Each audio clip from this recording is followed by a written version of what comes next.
Om Shanti. Class चल रहा था 10 नंबर के रजिस्टर में 31 पेज पर मध्य में 691 का पढ़ाते क्लास। बात चल रही थी कौरव और पांडवों का अर्थ नहीं समझते हैं। तो कौरव का अर्थ कौ अर्थात कौआ और रव माना शोरगुल, अर्थात तो कौओं की तरह शोरगुल बहुत करते हैं, लेकिन एक्ट ऐसी कुछ नहीं करते। जितना बोलते हैं उतना करते नहीं हैं। और पांडव पद से बनता है पांडव,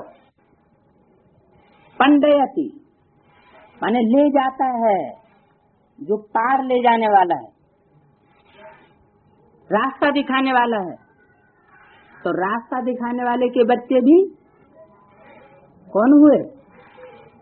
रास्ता दिखाने वाले बच्चे होंगे पांडव होंगे। तो खुद को रास्ता मिला होगा तब तो दूसरों को रास्ता दिखाएंगे। शास्त्रों में जो लिखा है वही सुनाते रहते हैं, अर्थ नहीं समझते। बाबा की तो सारी गीता पढ़ी हुई है, हद की गीता भी और बेहद की गीता भी पढ़ी हुई है। जब ये ज्ञान मिला तो विचार चला गीता में ये लड़ाई आदि की बातें क्यों लिखी हुई हैं। कृष्ण भी तो गीता का भगवान नहीं है, ये तो झूठा शास्त्र है। झूठा क्यों है? क्योंकि देहधारी का नाम गीता शास्त्र में डाल दिया प्रणेता के रूप में। इनके अंदर बाप बैठा था तो इसने गीता को एकदम छोड़ दिया, बोला अब हाथ भी नहीं लगाएंगे। नहीं तो सारी आयु पढ़ते, आगे भी पढ़ते रहते। अभी समझते हैं भक्ति में कितना अंधेरा है। अभी बाप कितना सोझरा देते हैं, आत्मा को ही सोझरा देते हैं। तब बाप कहते हैं अपने को तुम आत्मा समझो, बेहद के बाप को याद करो। भक्ति में भी तुम्हें याद करते थे ना, कहते भी थे आप आएंगे तो हम बलिहार जाएंगे। कैसे बलिहार जाएंगे? इस बात को थोड़ा ही जानते थे कि बलिहार जाना कैसे होता है। बलिहार जाना माना तन से, मन से, धन से, समय से, संपर्क से, संबंध से परमात्मा के ऊपर अर्पण हो जाना। अभी तुम समझते हो हम जैसे आत्मा है वैसे बाप भी है। बाप का है अलौकिक जन्म और हमारा है अभिलौकिक जन्म है। फिर अलौकिक कब होगा? हाँ, अलौकिक जन्म असली तब कहा जाए जब आत्मा को अपने 84 जन्मों में से जो मुख्य पार्ट है उसकी पहचान हो जाए कि मैं कौन सा देवता या देवी बनने वाला हूँ। तो वो हुआ अलौकिक जन्म। तुम बच्चों को कैसे अच्छी रीति पढ़ाते हैं, खुद कहते हो ये तो वही बाप है जो कल्प कल्प हमारा बाप बनते हैं। हम भी बाबा बाबा कहते हैं, बाप भी बच्चे बच्चे कहते हैं। वही टीचर के रूप में राजयोग सिखाते हैं, और तो कोई राजयोग सिखला ही न सके। विश्व का तुमको मालिक बनाते हैं तो ऐसे बाप का बनकर फिर उसी टीचर की शिक्षा लेनी भी चाहिए ना। पहले क्या करें? बाप का बने और बन करके फिर उससे टीचर के रूप में शिक्षा लें। ऐसे नहीं कि बाप के बने नहीं और शिक्षा लेना शुरू कर दी। कहते ये बाप टीचर फिर सतगुरु, तो जरूर नंबरवार एक्ट में आते हैं। बाप के बने तो शिक्षा कैसे लेते हैं? बाप के बच्चे बनेंगे तो बाप पढ़ाएगा नहीं, बच्चों को अनपढ़ रखेगा क्या? तो बाप का बनकर फिर उसी टीचर की शिक्षा लेनी चाहिए, गदगद होना चाहिए। हमको बाप पढ़ाते हैं टीचर बनकर। अगर छी बना तो फिर वो खुशी आएगी नहीं। क्यों? छी बना तो इससे साबित हो गया कि बाप के जो बच्चे बने थे अब बच्चे ब्रह्मा कुमार कुमारी आपस में भाई बहन नहीं रहे। तो वो खुशी नहीं आएगी। भले कितना भी माथा मारे, फिर जैसे हुआ हमारा जात भाई नहीं है जो नीचे गिरा। यहाँ कितने सरनेम होते हैं मनुष्यों के, तुम्हारा सरनेम देखो कितना बड़ा है।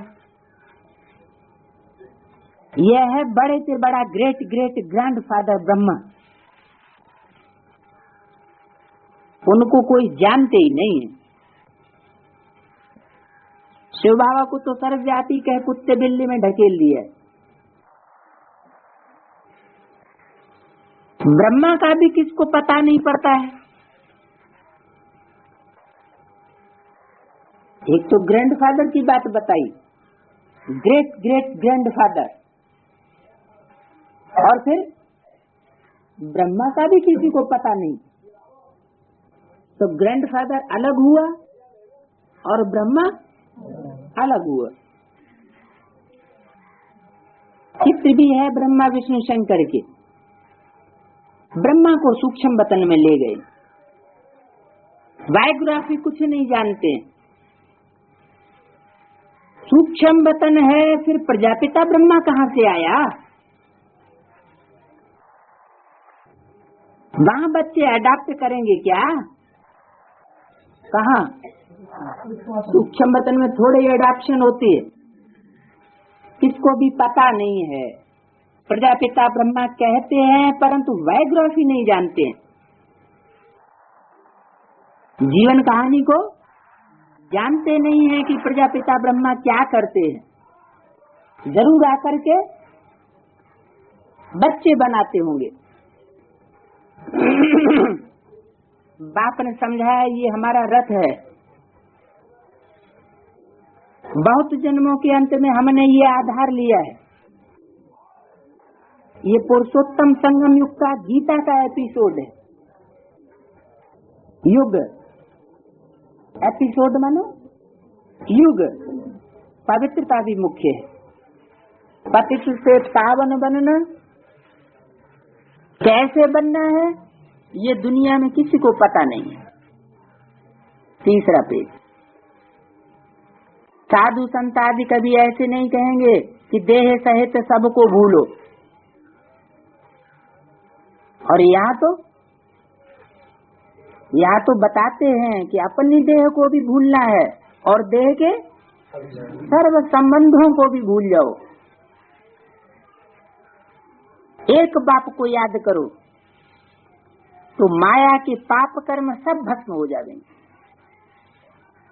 कब भस्म हो जाएंगे? जब देह सहित देह के सब धर्मों का त्याग करेंगे। ऐसे भी नहीं कि ये भान आ जाए कि मैं अमुक धर्म की बीज रूप या आधार मूर्त आत्मा हूँ। वो भान आया तो भी देह का धर्म छोड़ा नहीं, तो देह के सब धर्म छोड़ने पड़े। वरना कोई भी भान रहा, चलो समझ लिया कि मैं बीज रूप आत्मा हूँ,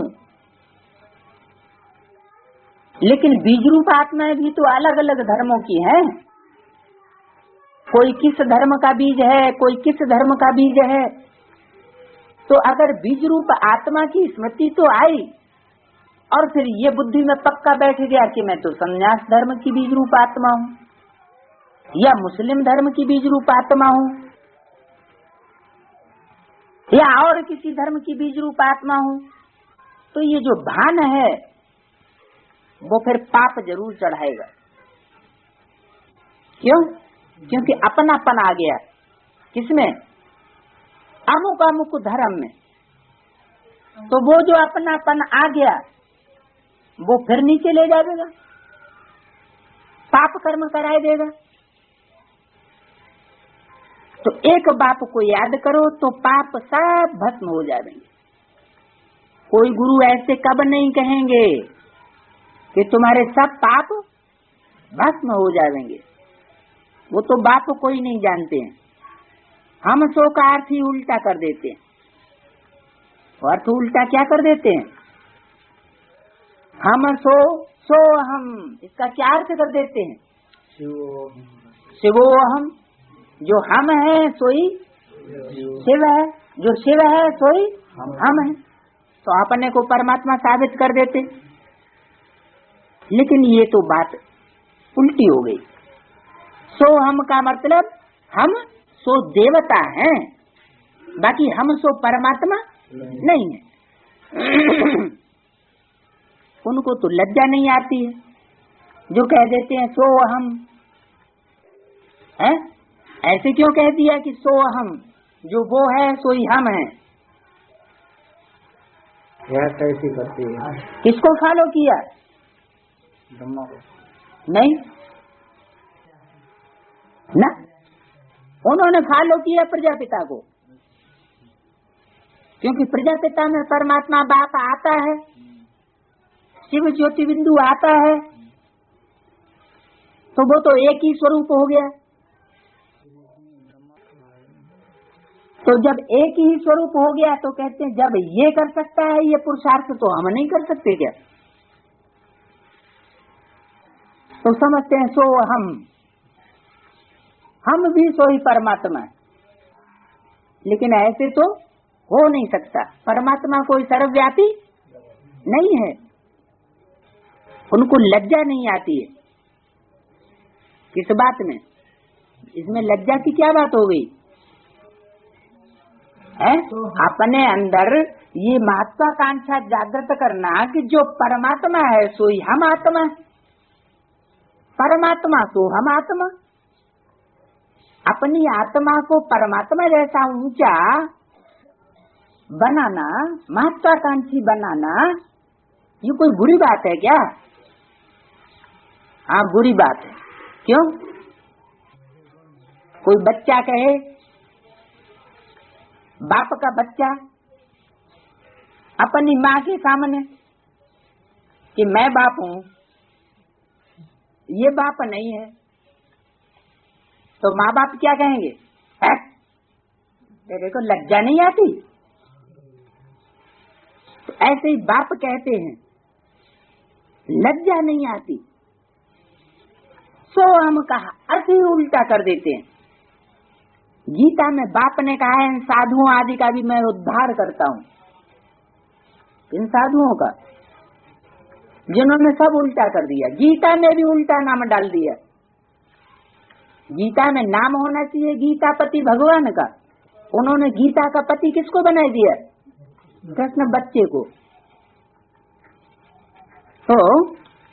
तो बाप बैठे समझाते हैं ये ब्रह्मा कैसे बनता है।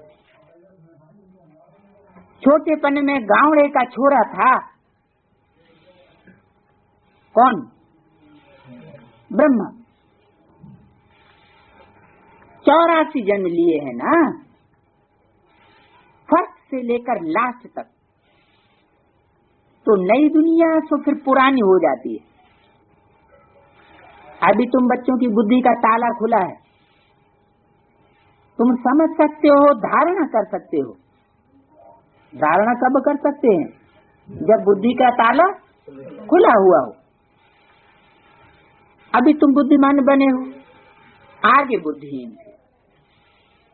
ये लक्ष्मी नारायण बुद्धिमान है और यहाँ बुद्धिहीन है। बुद्धिमान कब, संगम युग के सतयुगी शूटिंग काल में, सतयुगी पीरियड में, सतो प्रधान स्टेज में। सामान्य देखो ये पैराडाइज के मालिक है ना, कृष्ण स्वर्ग का मालिक था, फिर गावड़े का छोरा बना, तुम बच्चों को ये धारणा करके फिर पवित्र भी जरूर बनना है। मुख्य है ही पवित्रता की बात। गावड़े का छोरा क्यों बना और विश्व का मालिक कैसे बना, इसमें मुख्य बात किस बात की है? प्योरिटी की। लिखते भी हैं बाबा माया ने हमको गिराई दी है। हाँ, आंखें क्रिमिनल बन गई। बाप कहते हैं अपने को आत्मा समझो। बात किसकी हो रही थी? गावड़े के छोरा कृष्ण की। वो गावड़े का छोरा कैसे बना है? इम्प्योरिटी के कारण गावड़े का छोरा बना। नाम है ना श्याम सुंदर, तो नाम कहाँ का है श्याम सुंदर? संगम युग का नाम है ना।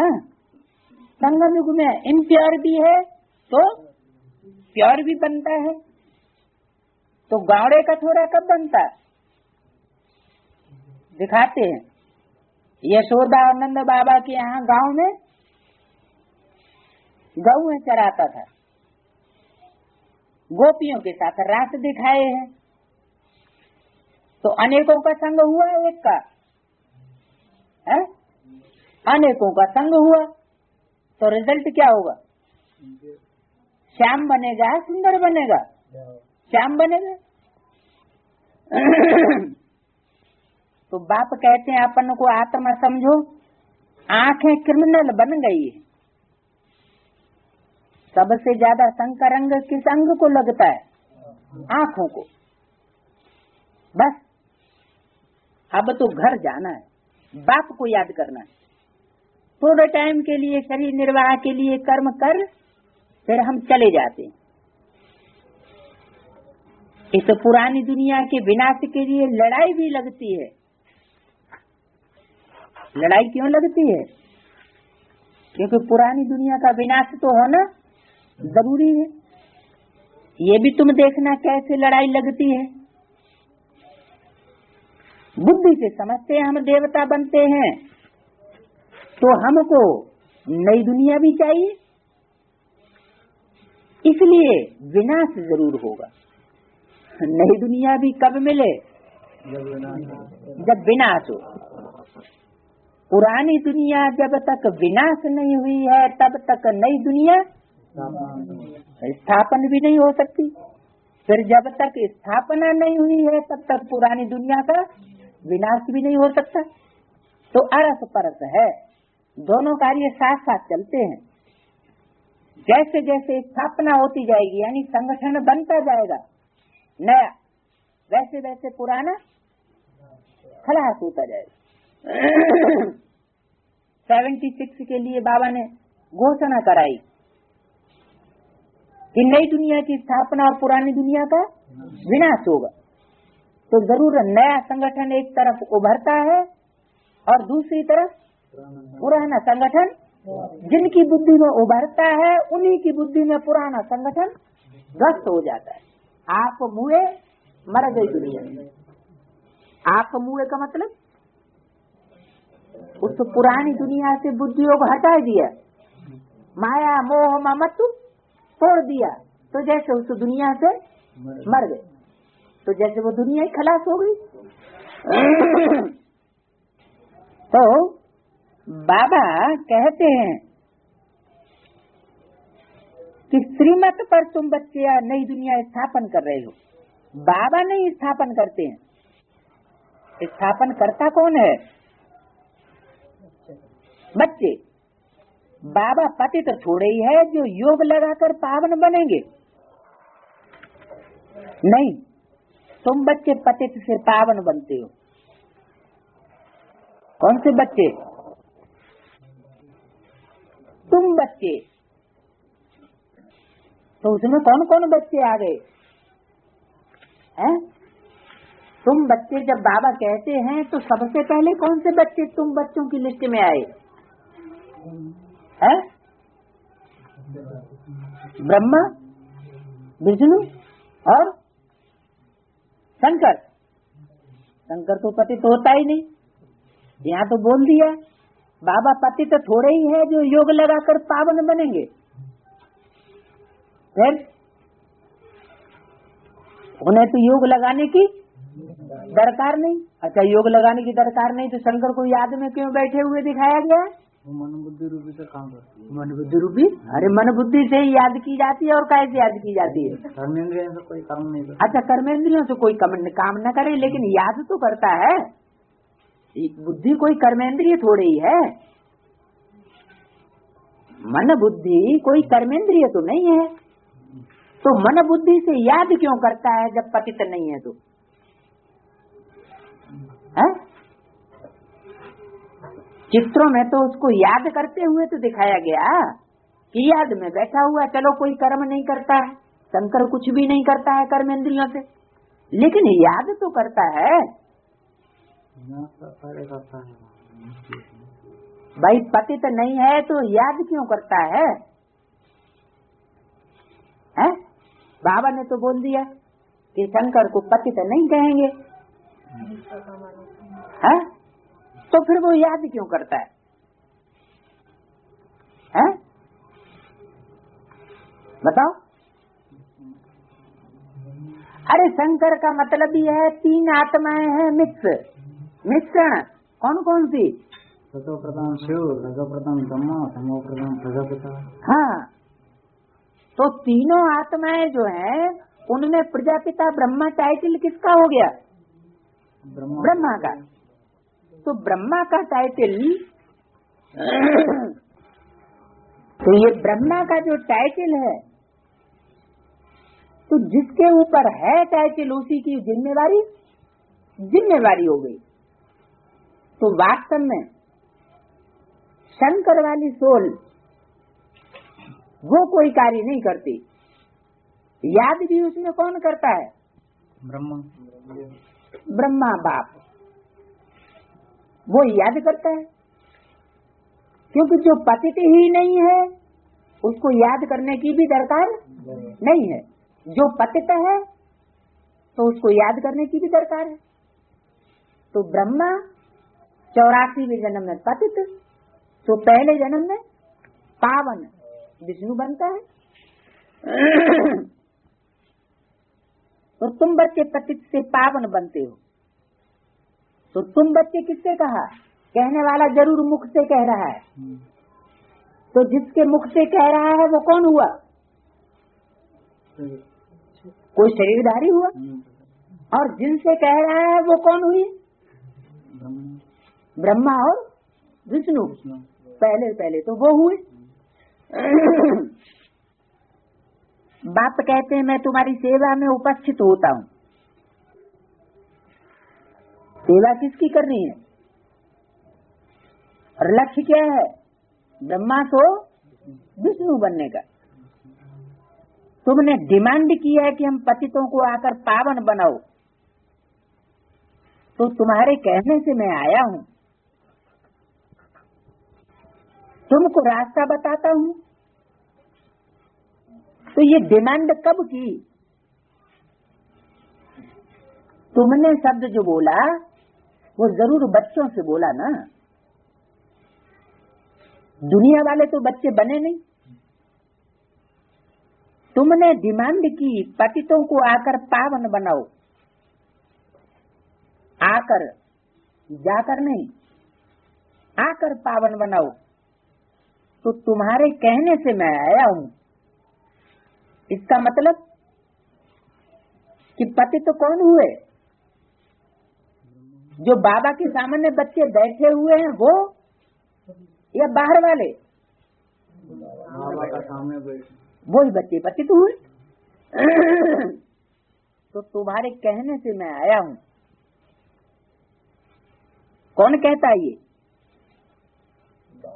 बाप। तुमको रास्ता बताता हूँ बहुत सहज। क्या सहज रास्ता बताता हूँ? कुछ मत करो, मन मना भव हो जाओ। क्या रास्ता? मन मना भव। मन मना भव संस्कृत के 3 अक्षर हैं, 3 शब्द।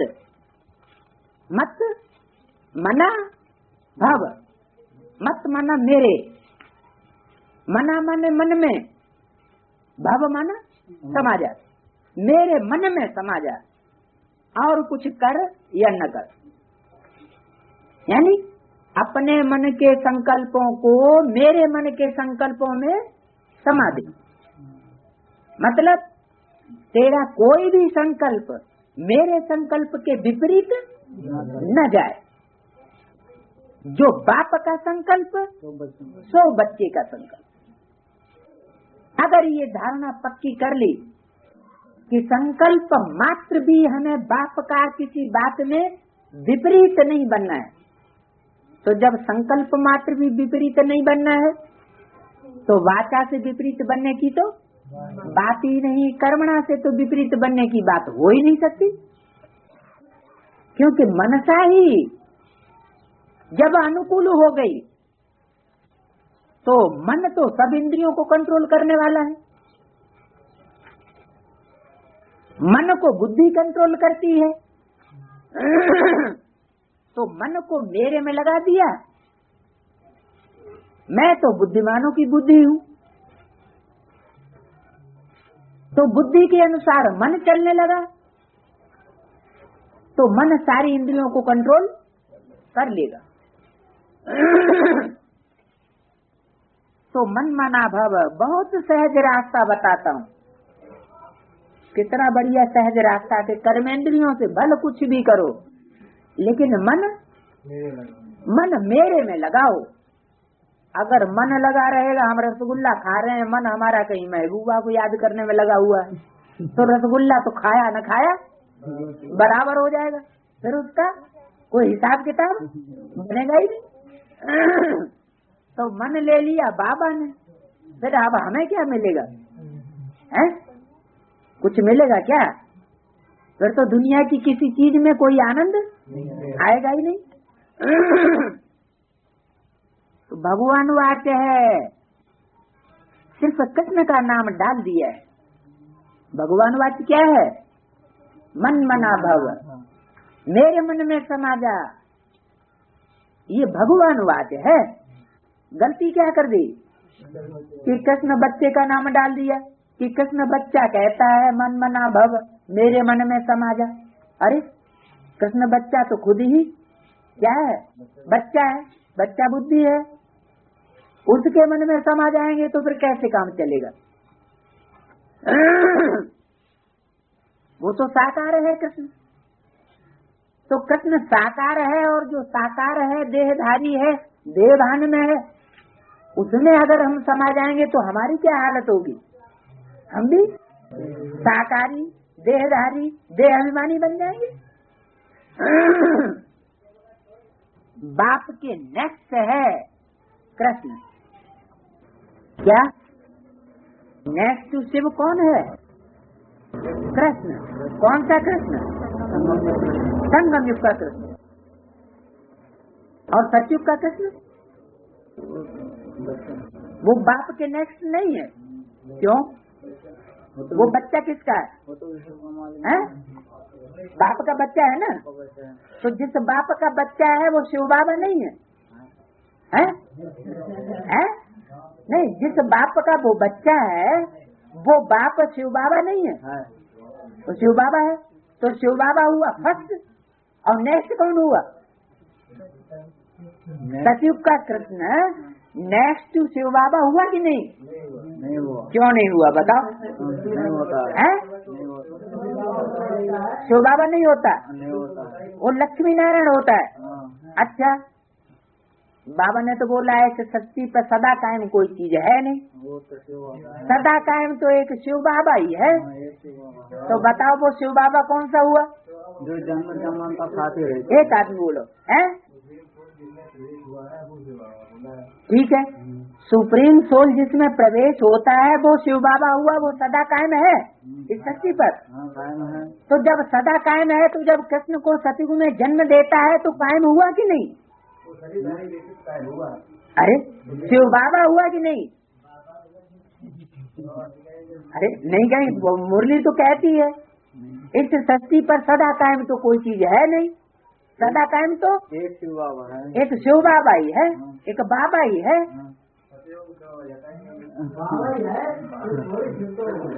अरे ब्रह्मा बाबा थोड़ी है, शिव बाबा सदा कायम नहीं है सृष्टि पर। शिव बाबा है। शिव बाबा सदा कायम है। तो जब सदा कायम है तो पहले जन्म में कृष्ण को जन्म देगा तो कायम नहीं हुआ। अरे शिव बाप को जन्म नहीं मिलेगा, शिव बाप का जन्म तो नहीं, शिव बाप को जन्म नहीं मिलेगा, लेकिन जिसको पूरी पावर दे दी तो विनाश के बाद वो रहेगा तो शिव बाबा ही। क्या जब तक कृष्ण बच्चे को जन्म नहीं दे तो शिव बाबा के रूप में जो स्वरूप है वो रहेगा। तो उसके बाद नेक्स्ट नंबर किसका होगा? कृष्ण का इस सत्य रूपी रंगमंच पर कृष्ण को ही होगा। तो जैसे यहाँ शूटिंग पीरियड में फर्स्ट नंबर फर्स्ट शिव बाबा और नेक्स्ट कृष्ण, संगम युगी कृष्ण, वैसे वहाँ सत्युग में ऐसे ही होगा। नेक्स्ट सत्युगी कृष्ण, उसका बाप हो गया फर्स्ट। अरे सत्य रूपी रंगमंच पर कौन हुआ फर्स्ट? बीज हुआ फर्स्ट और पहला पत्ता हुआ नेक्स्ट। वो परम धाम का मालिक है, विश्व का, वो विश्व का मालिक है। परम धाम का मालिक कौन? Supreme soul Shiv. तो वो परम धाम का मालिक शिव बाबा और वो विश्व का मालिक। अब यहाँ बात विश्व का मालिक कौन हुआ? संगम युगी कृष्ण। सतयुगी कृष्ण को विश्व का मालिक नहीं कहेंगे। सूक्ष्म वतन में तो कुछ होता नहीं। जब सूक्ष्म वतन में कुछ होता ही नहीं तो शंकर कैसे होगा? वो परमधाम के नजदीक दिखाया। तो सभी से नंबर 1 है श्री कृष्ण, जिसको बहुत प्यार करते हैं। बाकी तो पीछे पीछे आए हैं। स्वर्ग में तो सभी जान सकें।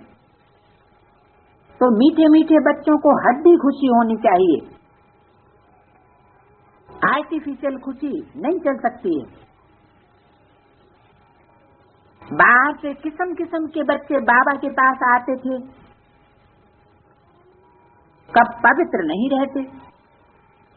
बाबा समझाते थे विकार में जाते हो तो फिर तुम आते ही क्यों हो? तो कहते थे क्या करें, हम रह नहीं सकते।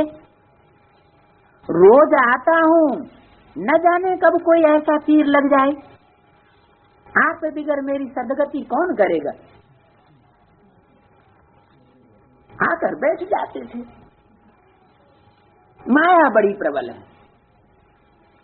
निश्चय भी होता है, बाबा हमको पतित से पावन गुलगुल बनाते हैं, परंतु क्या करें, फिर भी सच तो बोलते थे।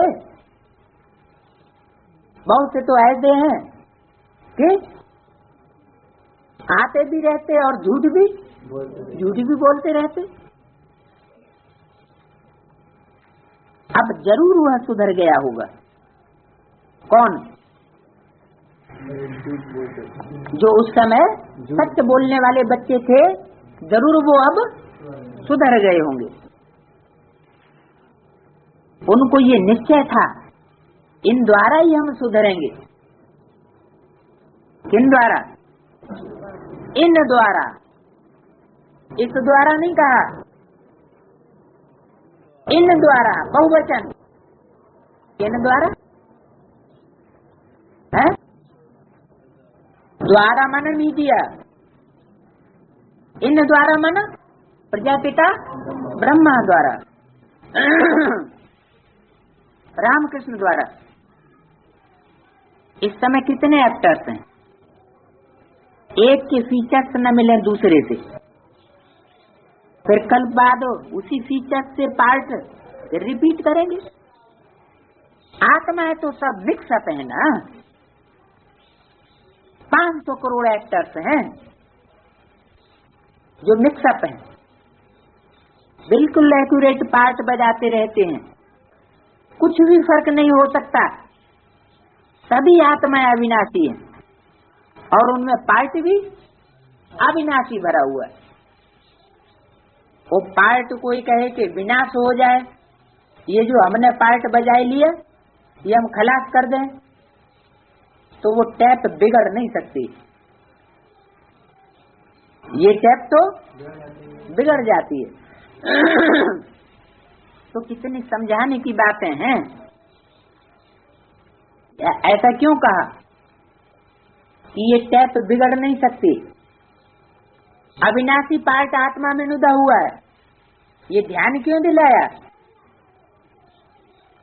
ताकि बच्चे समझें कि अब इस समय हम जो एक्ट करेंगे वो कल्प कल्प के लिए अविनाशी हो जाएगी, फिर कोई चांसेस उसको सुधरने का चांसेस नहीं है। तो कितना समझाते हैं फिर भी भूल जाते हैं कि हमारी शूटिंग हो रही है कल्प कल्प की, कोई एक दो जन्म की नहीं, कल्प कल्पांतर की ऐसी शूटिंग हो रही है। तो भूल जाते हैं, समझा भी नहीं सकते हैं। तो ये भी ड्रामा में होना है। हर कल्प राजा ही स्थापन होती ही है। सतयुग में आते ही थोड़े हैं, सो भी नंबरवार आते हैं, यहाँ भी नंबरवार हैं। एक का पार्ट एक ही जाने। क्या हर आत्मा जितना अपना पार्ट गहराई से जान सकती है, उसके पार्ट को दूसरी कोई आत्मा उतनी गहराई से नहीं जान सकती। एक का पार्ट एक ही जाने, माना अपना खुद जानता है और या फिर परमात्मा बाप जानता है।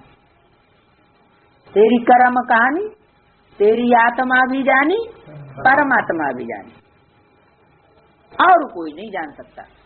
एक का पार्ट एक ही जान सकता है, दूसरा कोई नहीं जान सकता।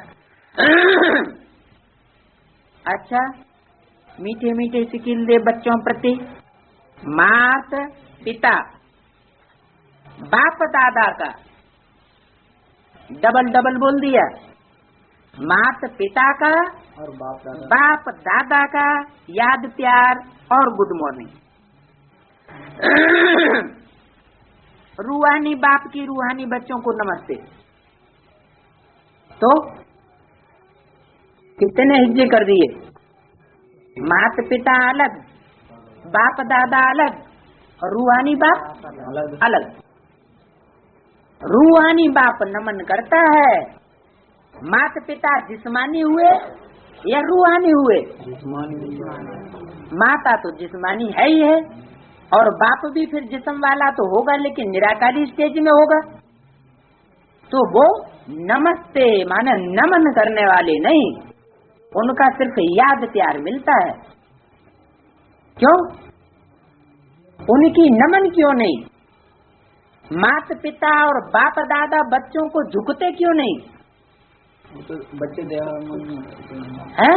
बच्चे देह मन ज्यादा रहते, इसलिए वो झुकते नहीं। क्यों? देहवान रूहानी बाप क्यों झुकते हैं? रूहानी बाप तो बहुत ऊंची हस्ती है। जो बच्चे क्योंकि जिसको रूह है, जिसको रूह कहें, उसको तो देह है ही नहीं, तो उसको तो झुकने न झुकने करने में कोई परेशानी है ही नहीं। झुकता और न झुकता कौन? जिसको देह हो। तो माता पिता का जो टाइटल है, उस टाइटल का गर्व रखने के लिए ये जरूरी है कि माता पिता बच्चों को नहीं झुके। झुके कौन? बच्चे झुके। अच्छा, ओम शांति। आज है 7/1/91 का प्रातः क्लास। 10 नंबर के रजिस्टर में 33 पेज। बच्चों से बाप पूछते हैं, आत्माओं से परमात्मा पूछते हैं। ये क्या बात हुई? बात तो एक ही है कि अलग अलग है? बच्चों से बाप पूछते हैं। बाप माना प्रजापिता। तो प्रजापिता अपने बच्चों से पूछते हैं और आत्माओं से परमात्मा पूछते हैं। आत्माएं वो तो बिंदु बिंदु, उनसे पूछने वाला परमात्मा। तो हो गया सुप्रीम सोल शिव। किससे पूछते हैं? आत्माओं से पूछते हैं। और सुप्रीम सोल शिव जिसमें प्रवेश करता है वो प्रजापिता बच्चों से पूछते हैं। ये तो जानते हो हम परमपिता परमात्मा के सामने बैठे हैं, पीछे नहीं बैठे हैं, सामने बैठे हैं कि ऊपर बैठे हैं? क्योंकि शास्त्रों में ऐसे भी दिखाया है कि दिखाते हैं कि भगवान नीचे बैठे हैं, राम, और बंदर ऊपर पेड़ है, उस पेड़ के ऊपर बंदर बैठे हैं, नीचे भगवान की सभा लगी हुई है। तो ऐसे बंदरों से बाप बात नहीं करते। रूहानी बाप रूहानी बच्चों से बात करते हैं। किन बच्चों से बात करते हैं? रूहानी स्टेज में रहने वाले बच्चों से बात करते हैं। और देह अभिमान में रहने वाले जो बंदर हैं, ऊपर जार पे चढ़ के बैठते हैं, नीचे प्रभु जी भाषण कर रहे हैं और ऊपर से वो बंदर ऊपर बैठ के क्या करेगा? तो उनसे बात नहीं करते हैं। वो बच्चे नहीं है बाबा के। आता हूँ लेकिन बात बंदरों से नहीं करता हूँ, क्योंकि बंदर तो विकारी को कहा जाता है। मैं बात किससे करता हूँ? रूहानी बाप रूहानी बच्चों से बात करते हैं। रूहानी बच्चे ही उनके सामने रहते हैं, जिस्मानी बंदर नहीं रहते बाप के सामने। परमपिता परमात्मा के सामने बच्चे बैठे हैं, उनको अपना रथ तो है नहीं। किनको? शिव बाप को। ये तो निश्चय है ना, इस भ्रकुटी के बीच में बाप का निवास स्थान होता है। ये निश्चय कायम रहता है। बाप खुद कहते हैं मैं इनके भ्रकुटी के बीच में बैठता हूँ, इनका शरीर लौन पर लेता हूँ। आत्मा भ्रकुटी के बीच है तो बाप भी बैठते हैं। ब्रह्मा है तो शिव बाबा भी है। ब्रह्मा नहीं होता तो शिव बाबा को ही याद करते। ब्रह्मा है नहीं तो शिव बाबा बोलेंगे कैसे? ऊपर में शिव बाबा को तो सदैव याद करते आए। अब तुम बच्चों को पता है हम बाप के पास यहाँ बैठे हैं, ऐसे नहीं कि शिव बाबा ऊपर में है। उनकी प्रतिमा यहाँ पूजी जाती है। अगर ऊपर नहीं रहता तो फिर प्रतिमा यहाँ ऊपर ही होनी चाहिए। फिर यहाँ क्यों? पूजा किसकी होती है?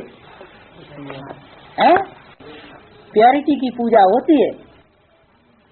तो अगर ऊपर ही रह करके पवित्रता धारण की, फिर पूजा यहाँ कहाँ से होने लगी?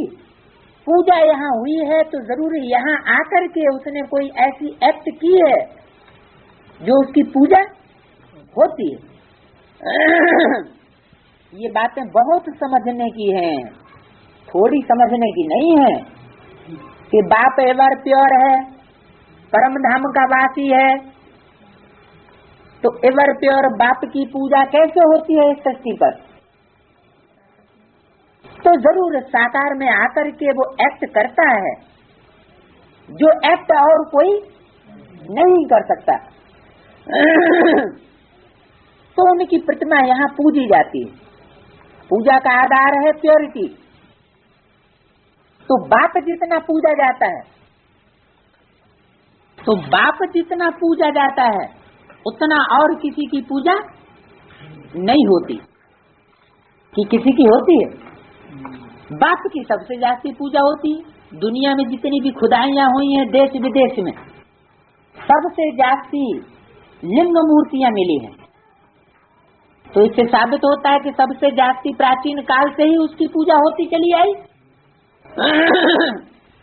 तो पूजा जब सबसे ज्यादा उसकी हुई है तो जरूर उसने ऐसा कोई सबसे ज्यादा कर्म भी किया है, कर्म इंद्रियों से, जिससे उसकी पूजा सबसे ज्यादा होती है। तो उनकी प्रतिमा यहाँ पूजी जाती है। ये बातें बहुत समझने की हैं। तुम तो जानते हो बाप ज्ञान का सागर है, और ज्ञान सुनाते कहाँ से हैं? क्या ऊपर से सुनाते हैं? सागर है तो इसी सृष्टि पर आकर के वो सागर प्रत्यक्ष होगा ना, ऊपर से कैसे प्रत्यक्ष होगा? यहाँ नीचे आया है, ब्रह्मा तन से सुनाते हैं। कई कहते हैं हम ब्रह्मा को नहीं मानते, परंतु शिव बाबा खुद कहते हैं ब्रह्मा तन द्वारा कि मुझे याद करो। क्या? ब्रह्मा तन द्वारा कहते हैं मुझे याद करो। डायरेक्ट याद भी मेरे को करने से कोई फायदा नहीं, क्योंकि बाप तो नीचे आए हुए हैं, ऊपर तो नहीं है। ये समझ की बात है ना। लेकिन माया बड़ी जबरदस्त है। माया ये याद की बात भी बुद्धि से उड़ाई देती, क्योंकि माया जो है, माया रावण का काम क्या है? सिंगल बनाना, राम को सीता से जुदाई देना। फिर सीता से कहता है मेरे को याद कर, मेरी तरफ देख। तो माया बड़ी जबरदस्त है, एकदम मुंह फिरा करके पिछाड़ी कर देती है। राम से मुंह घुमाती है और विमुख कर देती है। अब तुम्हारा कांध शिव बाबा के सामने है, तुम्हारे कांध को शिव बाबा ने अपने सामने कर लिया, सन्मुख बैठे हो। फिर जो ऐसे समझते हैं ब्रह्मा तो कुछ नहीं, तो बाबा बताओ उनकी क्या गति होगी? दुर्गति को पा लेते हैं। शिव बाबा को मानते हैं और ब्रह्मा को नहीं मानते हैं। शिव बाबा ने जिसके तन का आधार लिया, परमात्मा तो उसको इतना महत्व दे रहा है और तुम उसको महत्व देते नहीं, तो इसका मतलब क्या हुआ? कि दुर्गति होने वाली है। कुछ भी ज्ञान नहीं है। मनुष्य पुकारते भी हैं वो गॉड फादर, फिर ये गॉड फादर सुनता है क्या? उनको कहते हैं ना लिबरेटर आओ, या वहां बैठे लिबरेट करेंगे? कल्प कल्प पुरुषोत्तम संगम युग पर बाप आते हैं, जिसमें आते हैं उनको ही अगर उड़ा दें तो फिर क्या कहेंगे? जिसमें आया उसी को उड़ा दिया। नंबर 1 तमो प्रधान हो गए। फिर अगर ब्रह्मा जिसमें बाप आते हैं उसी को माना नहीं, साकार को नहीं माना और सिर्फ निराकार को माना, तो क्या साबित हुआ? कि वो हो गए नंबर 1 तमो प्रधान। ज्ञान लेने के बाद भी निश्चय होते हुए माया एकदम मुंह फिराई देती है। इतना उसमें बल है जो एकदम बर्थनाते पैनी बनाई देती, एकदम महामूर्ख बनाई देती। ऐसे भी कोई न कोई सेंटर्स पर हैं, इसलिए बाप कहते हैं इनसे खबरदार रहना। क्या? ऐसों का संग का रंग न लग जाए। जो कहते हैं निराकार बाप को याद करो, वो भी तो निराकार को याद करता है। कौन? प्रजापिता ब्रह्मा। वो किसको याद करता है? तो जब वो डायरेक्ट ले सकता है तो हम डायरेक्ट क्यों नहीं ले सकते? अरे वो तो डायरेक्ट इसलिए ले सकता है कि उसमें शिव बाप प्रवेश करते हैं, इसलिए ले सकता है। क्या तुम्हारे अंदर शिव बाप प्रवेश करता है? नहीं। क्या शिवो हम हो गए? नहीं। फिर तो तुम डायरेक्ट कैसे याद करोगे? तो एकदम दर्शना के पैनी बन पड़ते हैं। इसलिए बाप कहते हैं इनसे खबरदार रहना। किनसे? जो ये कहते हैं कि सिर्फ बिंदु बाप को निराकार को याद करो तो हम भी प्राप्ति करेंगे। अगर वो प्राप्ति कर सकता है एक निराकार को याद करके तो हम भी जरूर कर सकते हैं। बाप कहते हैं ऐसों से खबरदार रहो। बल्कि इसको सुनाते भी रहे, सुनी हुई बातें जैसे पंडित मिसल हो जाते हैं। ऐसे बाबा पंडित की कहानी बताते हैं। उसने कहा राम राम कहने से सागर पार हो जाएंगे। तो ये भी एक कहानी बनाई हुई है कि जिसको सुनाते हैं वो तो पार हो जाते हैं, लेकिन सुनाने वाले में खुद धारणा नहीं है तो वो डूब जाते हैं। इस समय तुम बाप की याद से विषय सागर से क्षीर सागर में जाते हो। उन्होंने भक्ति मार्ग में ढेर कथाएं बना दी हैं। ऐसी बातें तो होती नहीं। ये कहानी बनाई हुई है। पंडित औरों को कहता था, खुद बिल्कुल चट खाते में था। खुद विकारों में जाते रहना और दूसरों को कहना निर्विकारी बनो, तो उनका असर क्या होगा? तो ऐसे भी ब्रह्मा कुमार हैं, खुद निश्चय नहीं है और दूसरों को सुनाते रहते। किस बात पे निश्चय? निश्चय यहाँ खास किस बात का करना होता है? बाप का निश्चय। बाप का तो निश्चय है कि बाप ज्योति बिंदु है, वो नहीं आपकी पहचान। हाँ, निश्चय का मतलब ही है कि वो ज्योति बिंदु बाप किस व्यक्त तन के द्वारा कार्य कर रहा है। इसी बात में निश्चय की बात पैदा होती है। बाकी बिंदु बाप ज्योति बिंदु है, ये कोई निश्चय नहीं। वो तो हम भी आत्मा बिंदु है, इसमें निश्चय की क्या बात? सभी आत्मा ज्योति बिंदु है। तो खुद में निश्चय नहीं है, दूसरों को सुनाते रहते हैं। इसलिए कहाँ कहाँ सुनाने वाले से भी सुनने वाले पीछे चले जाते हैं। जो बहुतों की सेवा करते हैं वो जरूर प्यारे तो लगते हैं। पंडित झूठा निकल पड़े तो उनको कौन प्यार करेंगे? फिर प्यार उन पर चला जाएगा जो प्रैक्टिकल में याद करते हैं। तो प्रैक्टिकल याद क्या हुई और इम्प्रैक्टिकल याद क्या हुई? बिंदु को याद किया तो इम्प्रैक्टिकल याद हो गई। और बिंदु जिसमें प्रवेश करके स्वर की स्थापना करता है, राजधानी स्थापन करता है, विश्व की बादशाही देता है, पतितों को पावन बनाता है, तो वो प्रैक्टिकल याद हो गई। साकार में निराकार को याद करना ये प्रैक्टिकल याद हो गई। अच्छे अच्छे महारथियों को भी माया हप कर लेती। उनकी बुद्धि में भी ऐसे संकल्प चलते हैं कि हम साकार को या ब्रह्मा को या जिसमें शिव बाबा आते हैं उसको हम नहीं मानेंगे, बाकी हम शिव ज्योति बिंदु को तो मानते हैं। बहुत आप हो गए। बाबा भी समझते हैं अभी कर्मातीत अवस्था नहीं है। जब तक लड़ाई तैयार न हो, कर्मातीत अवस्था कब बनेगी? जब लड़ाई तैयार हुई पड़ी हो। एक तरफ लड़ाई होगी और दूसरी तरफ कर्मातीत अवस्था होगी। पूरा कनेक्शन है। किस बात का? लड़ाई का और कर्मातीत अवस्था का। फिर लड़ाई पूरी हो जाने से ट्रांसफर हो जाएंगे। लड़ाई पूरी होगी और राजाई शुरू हुई। तो राजाई शुरू हुई तो जैसे ट्रांसफर हो गए। कहाँ से कहाँ? नरक से स्वर्ग।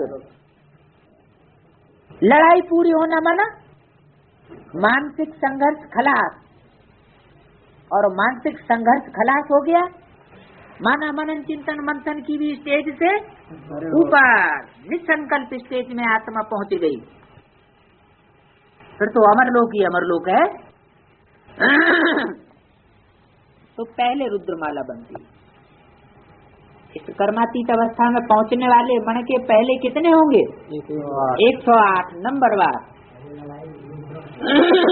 हाँ, रुद्रमाला पहले उस स्टेज से पासार होती है।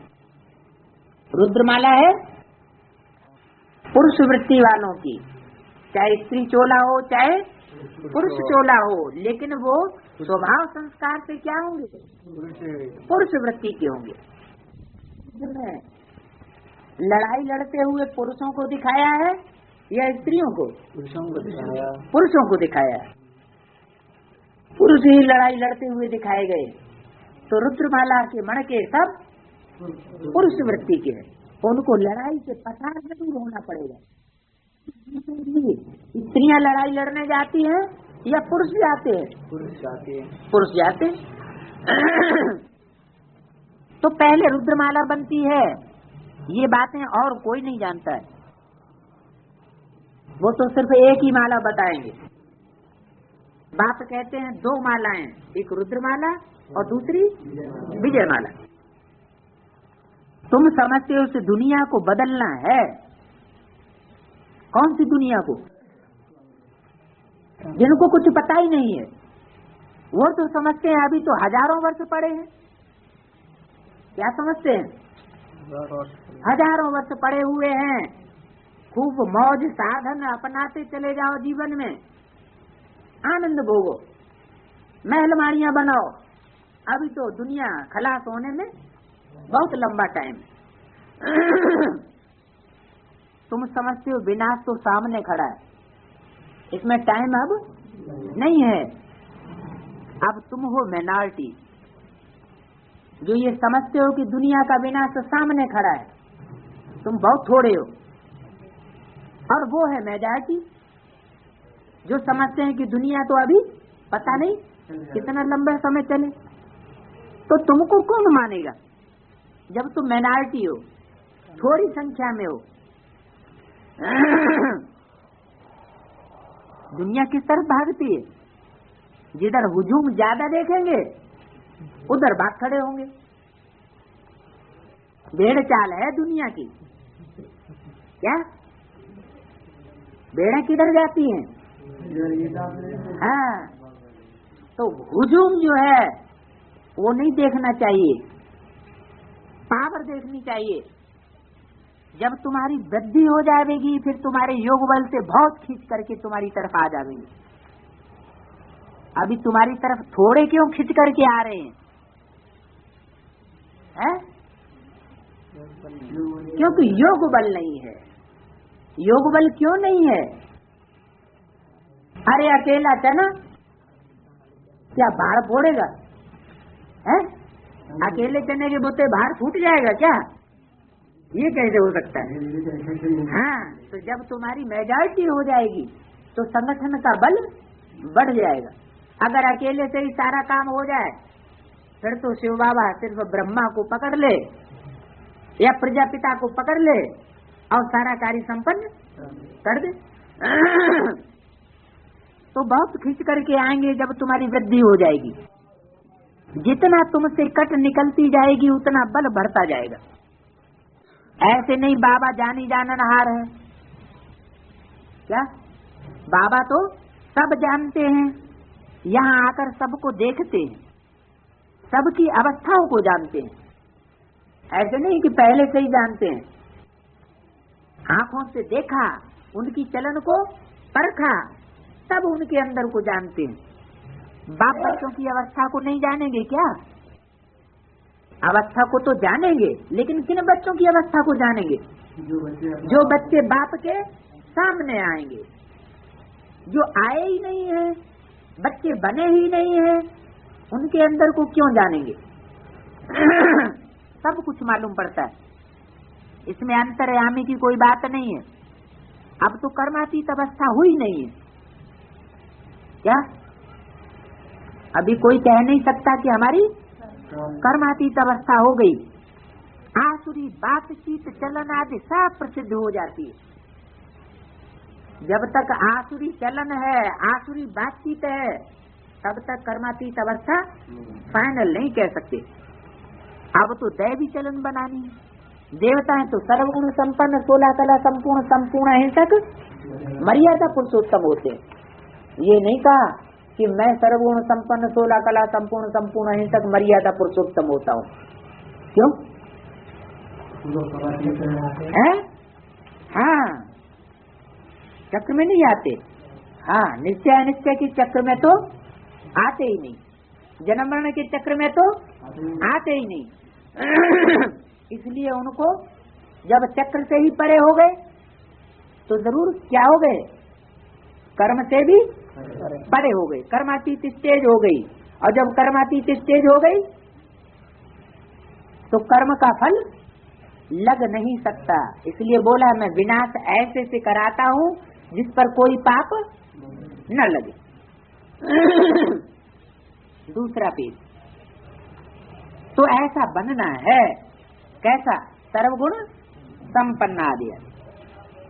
कहाँ वो आसर, कहाँ देवता है, परंतु माया किसको छोड़ती नहीं है, छुई हुई बनाई देती है, एकदम मार डालती है।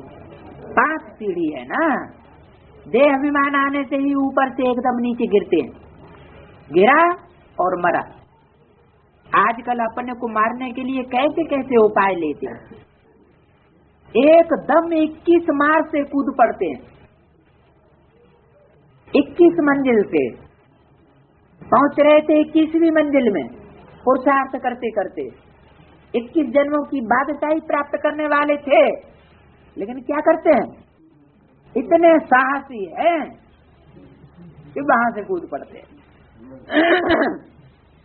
तो एकदम खत्म हो जाए, 21वीं मंजिल से गिरेगा तो एकदम खलास तो हो ही जाए। ऐसा न हो फिर हॉस्पिटल में पड़े रहे। बाबा को डर लगता है। इतनी हिम्मत करने की दरकार नहीं है, दुख भोगते रहे।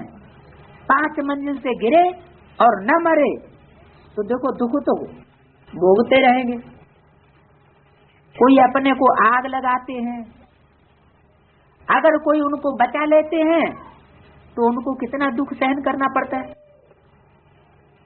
मान लो किसी ने मिट्टी का तेल डाल करके आग लगा ली, मिट्टी का तेल माना देह अभिमानी की मिट्टी का तेल डाल लिया और आग लगा ली। देह अभिमानी की मिट्टी जब धारण कर ली तो क्या होगा? है शरीर रूपी वस्त्र तो देह अभिमान से सराबोर हो गया और फिर उसमें तीली लगाई दी काम अग्नि की, तो वो तो जलेगा। और जब जलेगा तो फिर क्या होगा? मरेगा नहीं तो कम से कम कोई तो अगर मान लो बचा लेता है कोई मरने से तो झुलसता तो रहेगा, जलन होती रहेगी। तो जल जाए तो आत्मा तो भाग जाएगी। इसलिए जीव घात कहते हैं, शरीर को खत्म कर देते हैं, समझते हैं शरीर छोड़ने से दुखों से छूट जाएंगे। ये है ही अपार दुखों की दुनिया। कोई जीव घात करने से छूट नहीं सकता है। क्या यहाँ ज्ञान में भी चलने वाले बहुत ऐसे हैं कि चलते रहेंगे और फिर जानबूझ करके घास तेल अपने ऊपर डालेंगे, देह अभिमानी की मिट्टी की तेल की, और उससे क्या होगा? अपने को काम अग्नि में भस्म कर देंगे। कोशिश करेंगे कि काम अग्नि में बिल्कुल भस्म हो जाए। लेकिन ये तो जीव घात हुआ, आत्मा का तो घात हो ही नहीं सकता। ये है ही अपार दुखों की दुनिया। ऐसे जीव घात करने वाले महापापी की लिस्ट में चले जाते हैं, फिर दोबारा जन्म लेते हैं, तो फिर उनको भोगनी पड़ती है। वहाँ है अपार सुख। तुम बच्चे समझते हो अभी हम रिटर्न होते हैं, कहाँ जाते हैं? रिटर्न होते हैं, उल्टी सीढ़ी चढ़ रहे हैं, दुखधाम से सुखधाम में जाते। अब बाप जो सुखधाम का मालिक बनाते हैं उनको याद करना है। इन द्वारा बाप समझाते हैं, चित्र भी तो है ब्रह्मा द्वारा राज्यों की स्थापना। तो जब चित्र बना हुआ ब्रह्मा द्वारा राजयोग की स्थापना, योग की स्थापना, योग की स्थापना, योग की स्थापना, योग की स्थापना, योग की स्थापना, योग की स्थापना, योग की स्थापना, योग की स्थापना, योग की स्थापना, योग की स्थापना, योग की स्थापना, योग की स्थापना, योग की